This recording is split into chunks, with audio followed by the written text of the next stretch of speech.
Sir Vaigai Selvan அவர்களும் திருமாவளவன் அவர்களும் பேசிக்கிட்டது வந்து இன்னைக்கு கிட்டத்தட்ட ஒரு சர்ச்சையாகவே ஆயிடுச்சுன்னு வைங்களேன். 2 பேரும் மாற்றி ஒரு கருத்தை சொல்லிட்டாங்க. வைகை செல்வன் அவர்கள் என்ன சொல்கிறாருன்னா, இந்த கூட்டணி உடையும், திமுக கூட்டணி உடையுங்கிற மாதிரி.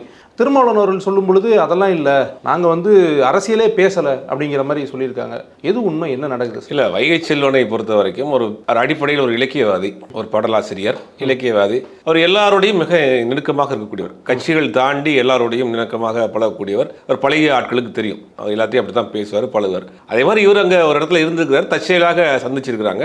இவர் எழுதிய ஒரு புத்தகத்தை கொடுத்துருக்கிறாரு, அதோட அந்த நிகழ்ச்சி முடிஞ்சிச்சு. இதுக்கு அரசியல் தொடர்புபடுத்தி பேச வேண்டிய அவசியம் இல்லை. அதுவும் இல்லாமல் இப்போ அதிமுக பாஜக கூட்டணிங்கிறது உறுதியாயிருச்சு. உறுதியாகி அவங்க கூட்டணியை ஸ்ட்ராங் பண்ணிட்டாங்க, அது முடிஞ்சு போச்சது.